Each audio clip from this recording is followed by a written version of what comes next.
Assalamualaikum warahmatullahi wabarakatuh. Wahai sobat, rekan-rekan calon peserta CAT atau tes CAT untuk PPS atau bidang panitia penyelenggara pemungutan suara di tingkat desa atau kelurahan, di mana di sini harus kita persiapkan untuk tes CAT-nya, yaitu ada beberapa soal yang bisa menjadi acuan atau sebagai dasar untuk menjadi persiapan menghadapi soal-soal CAT atau soal-soal tes yang akan disoalkan nanti pada soal CAT. Nah, yang pertama di sini bisa saja ini bukan berbentuk soal, tapi ada beberapa hal pertanyaan-pertanyaan yang bisa saja keluar di soal-soal CAT di masing-masing kabupaten teman-teman ya. Nah, yang pertama yaitu tentang undang-undang pemilu apa saja. Nah, tinggal kita klik di sini undang-undang pemilu apa saja. Yang pertama, Undang-Undang Nomor 8 Tahun 2012 tentang pemilihan umum anggota Dewan Perwakilan Rakyat, Dewan Perwakilan Daerah, dan Dewan Perwakilan Rakyat Daerah. Yang kedua, Undang-Undang Nomor 15 Tahun 2011 tentang penyelenggaraan pemilihan umum. Yang ketiga, Undang-Undang Nomor 42 Tahun 2008 tentang pemilihan umum presiden dan wakil presiden. Nah, jadi ada 3 bentuk undang-undang pemilu ya. Nah, jadi kawan-kawan diingat untuk undang-undang pemilu. Yang kedua, ada pertanyaan selanjutnya yaitu mengapa harus ada pemilihan umum. Nah, di sini sudah dijelaskan bahwa ketika ada soal yang seperti ini, mengapa harus ada pemilihan umum? Nah, tentu jawabannya adalah pemilu adalah sarana bagi rakyat untuk memilih, menyatakan pendapat melalui suara, berpartisipasi sebagai bagian penting dari negara sehingga turut serta dalam menentukan haluan negara. Negara Indonesia menjunjung tinggi hak-hak warga negara Indonesia. Nah, kemudian selanjutnya jika ada pertanyaan pemilihan presiden kemarin tahun berapa? Nah, sehingga ada jawabannya, Presiden Joko Widodo kemudian telah mengumumkan secara resmi calon wakil presiden yang akan mendampinginya di pemilihan umum 2019 yaitu Profesor Dr. K. Haji Ma'ruf Amin pada tanggal 9 Agustus 2018 di Jakarta. Nah, kemudian pertanyaan selanjutnya yaitu PPK singkatan dari apa? Sukoharjo kpu.go.id. Panitia pemilihan kecamatan yang selanjutnya disingkat PPK adalah panitia yang dibentuk oleh KPU kabupaten atau kota untuk melaksanakan pemilu dan pemilihan di tingkat kecamatan atau yang disebut dengan nama lain melaksanakan wewenang lain sesuai dengan ketentuan peraturan perundang-undangan.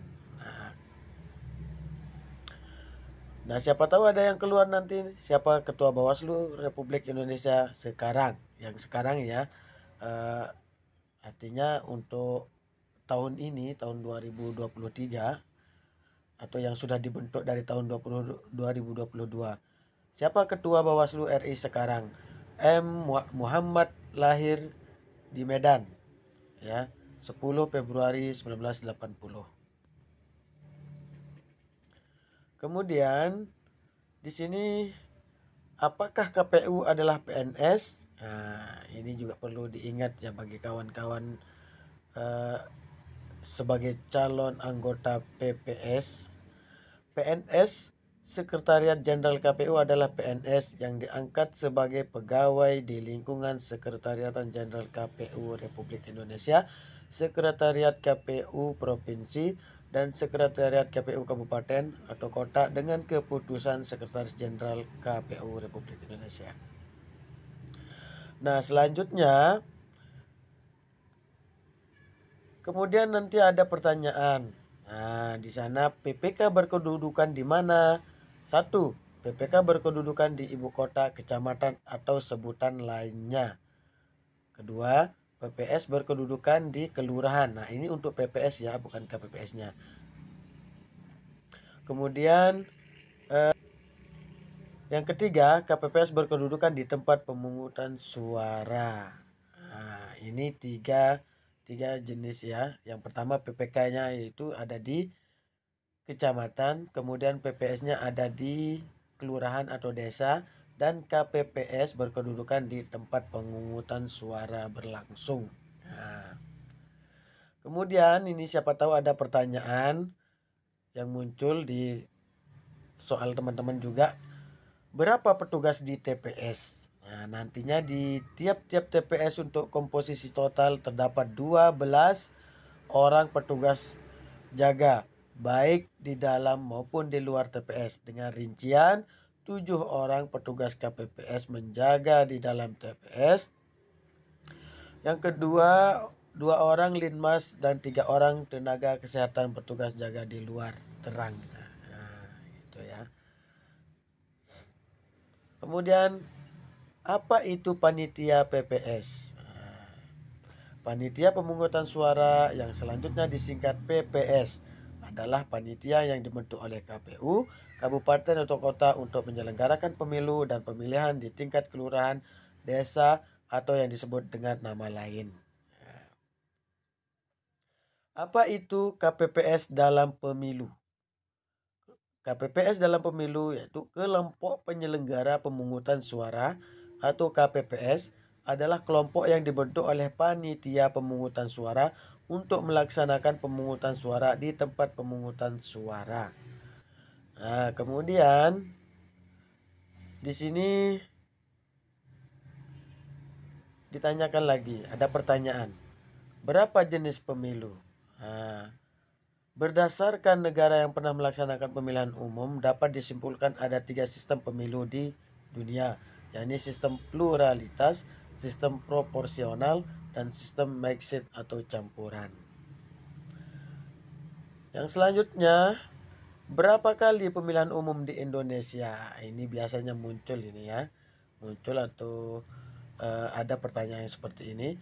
Untuk diketahui, pelaksanaan pemilu nasional dalam era reformasi telah dilakukan sebanyak 5 kali. Nah, jadi teman-teman, pemilihan umum di Indonesia itu sudah terjadi 5 kali.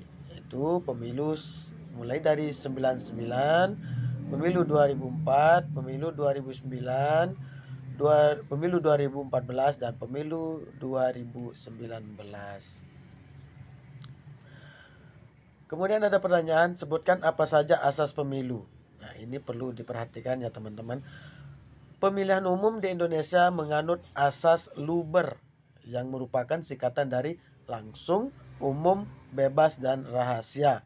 Asas Luber sudah ada sejak zaman Orde Baru. Langsung berarti pemilihan diharuskan memberikan suara secara langsung dan tidak boleh diwakilkan. Kemudian ada pemilu 1955, partai apa saja yang ikut. Nah, di sini banyak ya partai-partai yang ikut. Mulai dari Partai Nasional Indonesia, PNI, Masyumi, Nahdlatul Ulama, Partai Komunis Indonesia atau PKI, Partai Syarikat Islam Indonesia atau PSII, Partai Kristen Indonesia, Parkindo, Partai Katolik, Partai Sosialis Indonesia, dan lainnya. Kemudian pertanyaan yang selanjutnya, siapa yang menetapkan pemilu? Komisi Pemilihan Umum atau KPU menetapkan hari Rabu tanggal 14 Februari 2024 menjadi hari dilaksanakan pemungutan suara pemilihan umum pemilu serentak tahun 2024. Nah, itu ya teman-teman. Apa dasar hukum pemilu 2004? Nah, Undang-Undang Nomor 23 Tahun 2003 tentang Pemilihan Umum Presiden dan Wakil Presiden. Undang-Undang Nomor 2 Tahun 1999 tentang Partai Politik. Nah,